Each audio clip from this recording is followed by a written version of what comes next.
गुरु गुरु की पदवी सबसे ऊपर है। क्यों?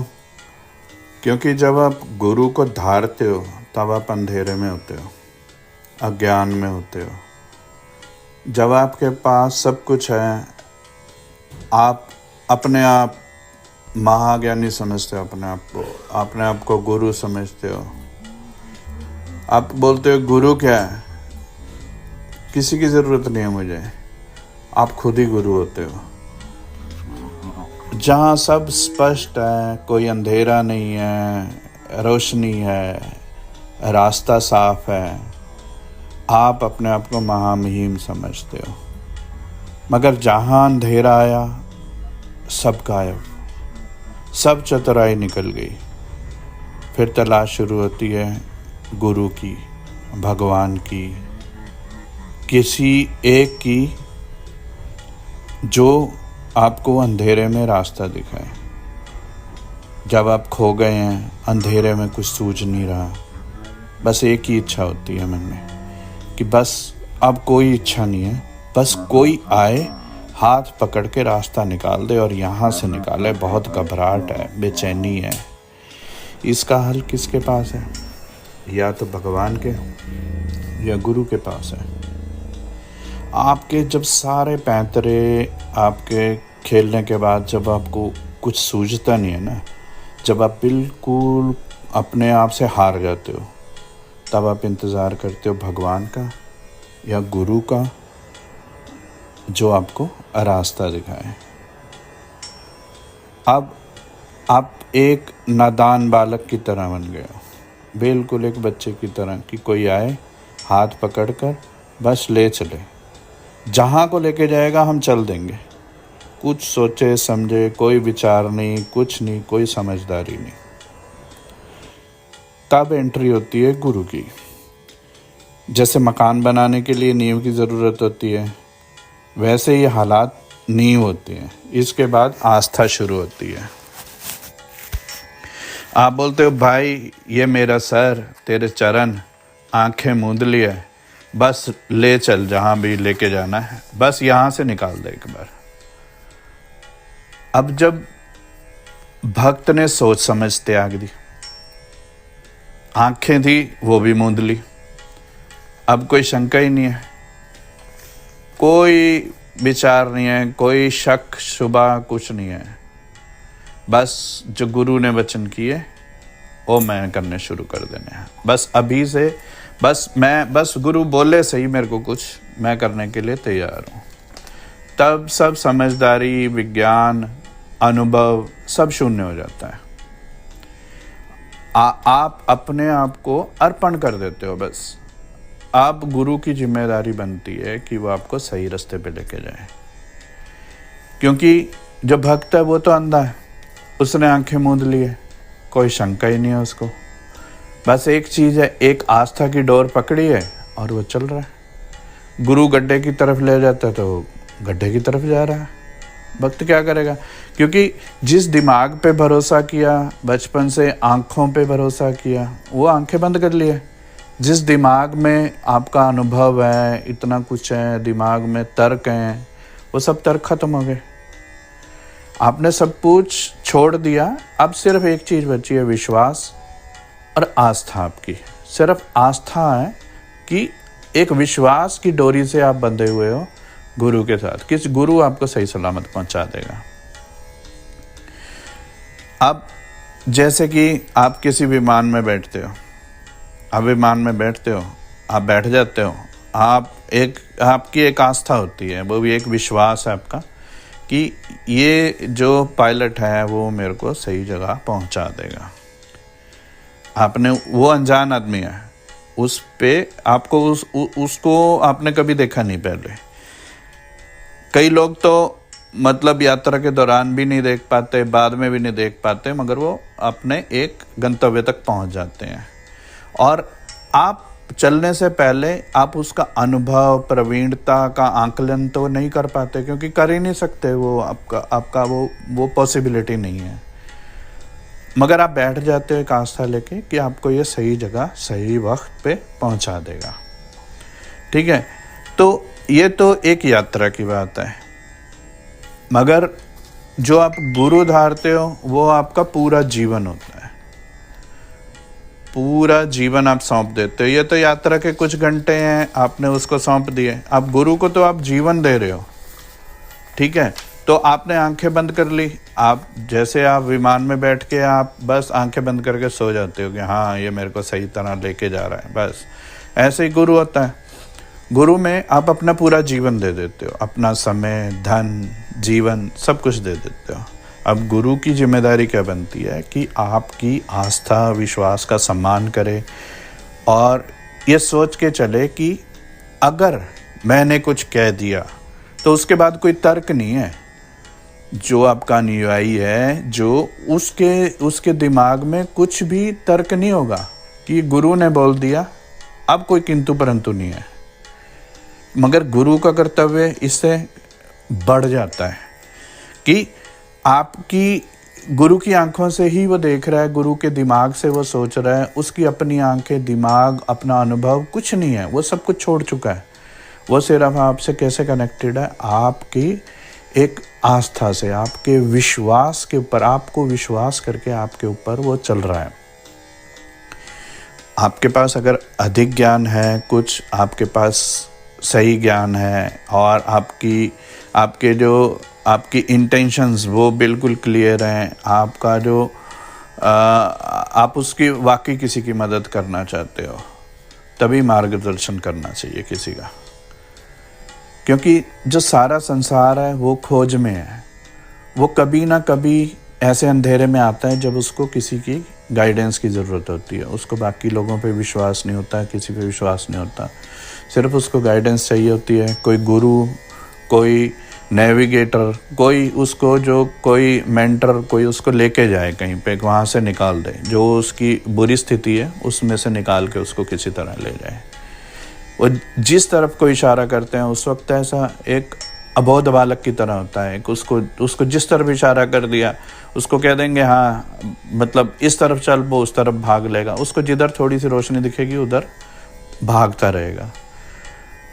तो जो गुरु होता है, गुरु के ऊपर अनुयायी का ये दामोदार होता है कि गुरु की वाणी में ही अनुयायी का सारा नियंत्रण होता है। जो गुरु दिखाएगा वो दिखेगा, जो कहेगा वो करेगा, जो सुनाओगे वो सुनेगा। आपके सिर्फ कहने का वो आचरण करेगा। और कुछ गुरु अपनी धारणाएं ला देते हैं भक्तों पे। अगर गुरु कहता है कि अरे मांस खाओ, मांस खाने में कोई हानि नहीं है, कुछ गुरु बोलते हैं ऐसा है। कई अच्छे मतलब पुस्तकें लिखी हुई हैं, कोई किताब, कोई धर्म ग्रंथ ऐसे लिखे हुए हैं जिनमें लिखा है कि मांस खाओ, उसमें कुछ नहीं है, हानि नहीं है। वैसे तो अब वो बोलते क्या है, वो बोलते हैं कि अरे पशु को तो मरना ही था, अभी नहीं मरेगा, वो अपने आप मर जाएगा अगर तुम खाओगे नहीं तो जीवन तो कण कण में है। जीव जंतु साग में है, सब्जी में है, जल में है, हवा में है, हर चीज़ों में ये तो है ही है। तो अब क्या है कि जीवों को मारो और खा लो, कुछ नहीं है, कोई इसमें कोई हानि नहीं है। वो कहते खाओ इसको, जब वैसे भी मरना है। और भक्त तर्क की उसको दरकार ही नहीं है। भक्त को बोला कि हाँ, जैसे आर्मी में होता है, हाँ शूट तो शूट, वो नहीं सोचेगा कि अरे नहीं यार ये तो मेरे को इसको बचाना चाहिए, इसके बीवी बच्चे हैं, इसका ये है वो है, कुछ नहीं। उसको सिर्फ उसको हुक्म की पालना करनी है उसको। तो गुरु के हुक्म में उसकी आस्था होती है। गुरु ने कहा कि तुम खा सकते हो तो खा लो। अब गुरु का कर्तव्य इतना बड़ा होता है कि अगर किसी के जीवन आपके एक इशारे के ऊपर है, आपने कुछ गलती से बोल दिया या आपने जानबूझ के बोला, आपने कुछ भी बोला, तो वो उसके लिए एक ऑर्डर है, उसके लिए एक उसके लिए ये है कि आपको ये करना है। तो वो अपने जीवन भी लगा देगा उसमें, वो अपने जीवन की भी बलिदान दे देगा कि मेरे को तो ये गुरु ने बोल दिया, अब मेरे को ये करना ही करना है। अब गुरु की यहाँ पे गुरु की इतनी बड़ी जिम्मेदारी हो जाती है कि गुरु को ये बोलना है कि क्या सही है। जब अगर उसको पता है तब बोले, अगर उसको नहीं पता तो कुछ बोलने की भी ज़रूरत नहीं है। अपने आप को भगवान मत समझो। अगर आप गुरु हो तो आप इंसान हो, आपकी भी एक लिमिटेशन है, आपका अपना कुछ अनुभव है, आपको कुछ ज्ञान है, आपने कुछ ऐसी चीज़ प्राप्त कर ली है, बट आप हो तो इंसान, आप भगवान तो नहीं हो। तो आपको उसी दायरे में रह के उतना ही ज्ञान देना चाहिए जितना कि किसी की कोई हानि ना कर दे। क्योंकि अब एक बार कोई ग्रंथ लिख दिया, अब ग्रंथ में उस वक्त क्या विचार थे, जो उसके क्या हालात क्या थे, उसके क्या विचार थे, उसने उस हिसाब से लिख दिया। मगर अब जो फॉलोअर है, भक्त है, अभी किसी के पास अगर कोई मर रहा है, कोई मर गया है, कोई उसको हो गए 40 दिन हो गए, 50 दिन हो गए भूखे मरते हुए को, उसका उस वक्त ये विचार होगा कि बस ये मेरे पास तो मछलियाँ तैर रही हैं, मेरे पास कुछ है, ये जीव जंतु पड़े हैं, ये सब मैं इनको किसी को मार के 1 मिनट में खा लूँगा, मेरा जीवन बच जाएगा। तो उसके लिए उस वक्त वो सही हो सकता है। उस वक्त उसका विचार ये होगा कि मेरी तो जान जा रही है, भाई जान नहीं रहेगी तो धर्म कहाँ रहेगा, तो विचार कहाँ रहेंगे, तो मार लो और इसको मछली को खा लो, और ये तो स्वादिष्ट भी है और जीवन भी बचा लेगी। मगर क्या है कि उसके जो लिखे हुए उस विचार को अगर उसको 100 साल, 200 साल, 500 साल, 1 सदी, 1 युग के बाद अगर कोई पढ़ रहा है उस पे और उसके ऊपर उसका आचरण कर रहा है, तो वो बोलेंगे गुरु जी ने तो बोला है कि भैया मछली को मार के खाना है। अब गुरु जी की स्थिति और आपकी स्थिति, अब उसमें ज़मीन आसमान का अंतर है। अब गुरु की मूर्खता है कि गुरु ने ऐसा लिख दिया कि अपने उस वक्त की स्थिति के हिसाब से उसने लिख दिया। उसने मगर स्थिति को उसमें ये नहीं लिखा कि अरे मूर्ख, अगर तू मर रहा होगा तो मैं तेरे को फिर भी ये बोल सकता हूँ कि तू अपने पाप पुण्य का आंकलन करके उसके बाद वो चीज़ तू खा सकता है। मगर गुरुजी ने क्या करा, गुरुजी ने लिख दिया अरे मांस खा सकते हो आप जीवन हर चीज़ में है, मांस मार दो किसी को, कोई हिरन है, कोई उसको मुर्गा है, कोई उसको पालो अपने घर में, उसके बाद कुछ दिनों के बाद उसको मार दो, खा लो। कोई प्रेम नहीं, कोई आपका धर्म अधर्म कुछ नहीं है, आप उसको मारो और खा लो, अपना जीव का स्वाद आप बरकरार रखो और अपना पेट भरो।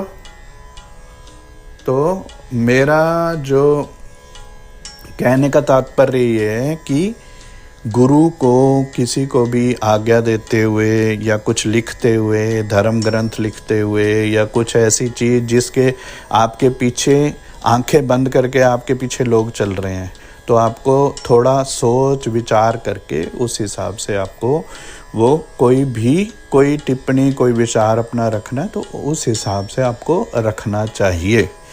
और उसके बाद ये भी निवेदन है कि जो भक्त हैं, जो अनुयायी हैं, जो फॉलोअर्स हैं, उनको ये सोचना चाहिए कि नहीं, इसमें कुछ अपना संयम रखें, अपना तर्क रखें, अपना सोचें कि हाँ गुरु जी ने ये कहा तो ये इसलिए कहा होगा, उसको ऐसा ट्रांसलेट करके दूसरों तक ना फैलाएं। जो ये अभी के जो छोटे छोटे जो अपने आप को गुरु समझ रहे हैं, जो जिनको कोई भी अनुभव नहीं है, कोई ज़िंदगी का कुछ नहीं है, सिर्फ वो ट्रांसलेटर हैं, जो वहाँ लिखा हुआ है उनको अपनी समझ के हिसाब से आपके सामने परोस रहे हैं। अगर आप कोई रेसिपी बुक पढ़ते हैं, कोई रेसिपी देखते हैं, आप कहीं देखो, यूट्यूब पे देखो, किताब में देखो, कहीं भी, जो उसने बनाया और आपने बनाया उसके बीच में बहुत ज़मीन आसमान का अंतर होता है। जो उसकी जो बनाई हुई जो डिश है और आपकी डिश है, एक शेफ़ बना रहा है, एक आप बना रहे हो। अरे उसके पास तो बहुत ज़्यादा ज्ञान है, आपके पास कुछ भी नहीं है। आप सिर्फ उसको देख के, आप उसको ट्रांसलेट करके आप सोच रहे हो हाँ घी को गर्म कर लो। अरे कितना गर्म करना है, उसके बाद उसको भूने, अब कितना भूनना है, तो आपको पास ये है कि पानी कितना डालना है, आपके पास वो तो है माप, मगर उसका रंग उसका भूरा होने तक, ब्राउन होने तक आप उसको भूनें। अब कितना ब्राउन, कितनी हीट पे पकाना है उसको, क्या पकाना है, ये आपको खुद सोच विचार करना होगा, तभी आपकी डिश स्वादिष्ट बनेगी और जो बताई गई है वो बनेगी। अगर आप ये जो लोकल गुरुओं के चक्कर में पड़ोगे तो वो जो चीज़ है वो आपको कुछ और परोसी जा रही है, असल में कुछ और है, वो आपको कुछ और दिया जा रहा है ट्रांसलेट करके। और गुरु की भी स्थिति उसमें क्लियर नहीं है। गुरु ने भी अब छोटे से पुस्तक में उसने हजारों लाखों चीज़ें लिख दी हैं, आपको संदेश दे दिए, नहीं